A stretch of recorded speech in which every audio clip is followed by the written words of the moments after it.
Are you Kevin Lee Tran? Yes, yes, ma'am. And Mr. Lewis, will your client waive the formal reading of the indictments and the motions? He does, Judge.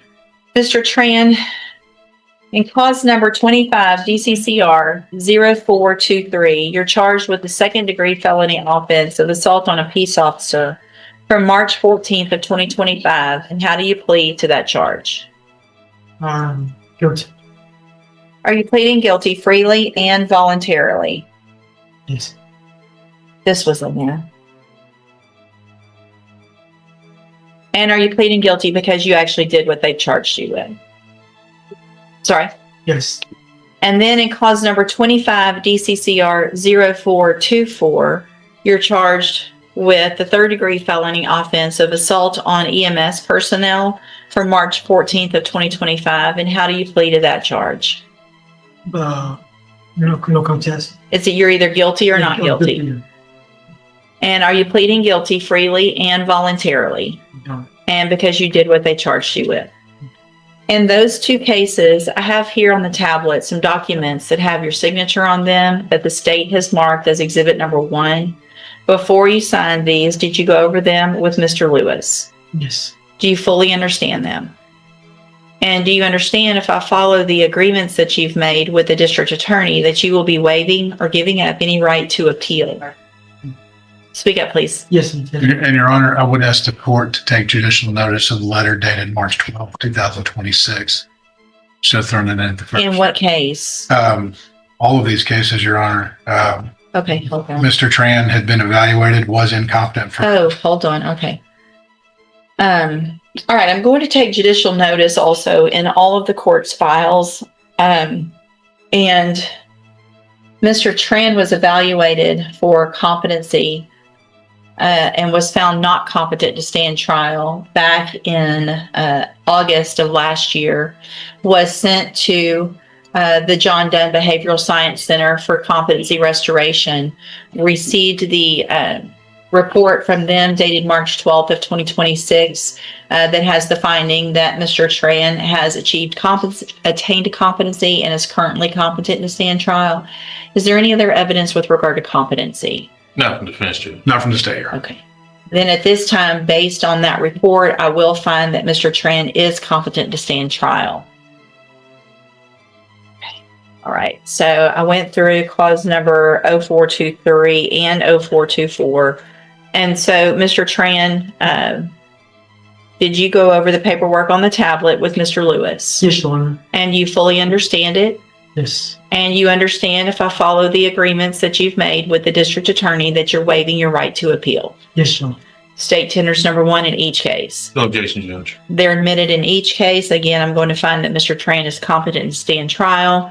Mr. Tran, I'm going to find that you entered your pleas of guilty in each of these cases freely and voluntarily.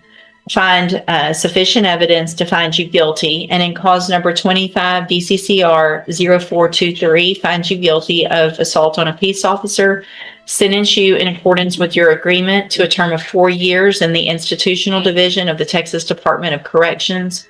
You will receive credit on that sentence for any time that you've been in custody that the law gives you the right to receive.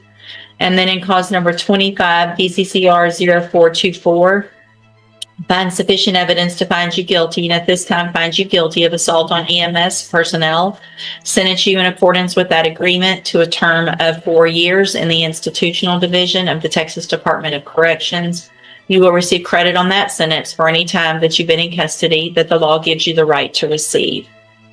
And then in cause number 2137560, I have a motion to revoke your community supervision. This shows that you were placed on probation February 16th of 2022 for the state jail felony offense of theft of property, and that was a 2-year term in the state jail prison that was probated for 5 years. Is that correct? Yes, Your Honor. And Judge, count 1 is one of the offenses we just pled to. Count 2 is one that's being dismissed. So we could just do count 1 of these. That's all right with the court. 1 and 3. Yes, Your Honor. And then in cause number 2138780, I also have a motion to revoke your community supervision. This shows that you were placed on probation February 16th of 2022 for the third-degree felony offense of assault family violence by impeding breath or circulation. And that was a 5-year term in prison that was probated for 5 years. Is that also correct? Yes, Your Honor. These cases each allege that you violated your probation. Count 1 in each case alleges that you committed the new offense of assault on an EMS personnel, the one that we just went through, from March 14th of 2025. And is that true or not true? Yes, it's true. And then count 3 in each case alleges that you committed the new offense of assault on a peace officer from March 14th of 2025, also the other case that we just went through. And is that true or not true? Yes, Your Honor, it's true. Did you enter your pleas of true in each of these cases to counts 1 and 3 freely and voluntarily? Yes. Yes. And did you plead true to those counts because those counts are actually true? Yes. In each of those cases, I also have here on the tablet some documents that have your signature on them that the state's marked as exhibit number 1.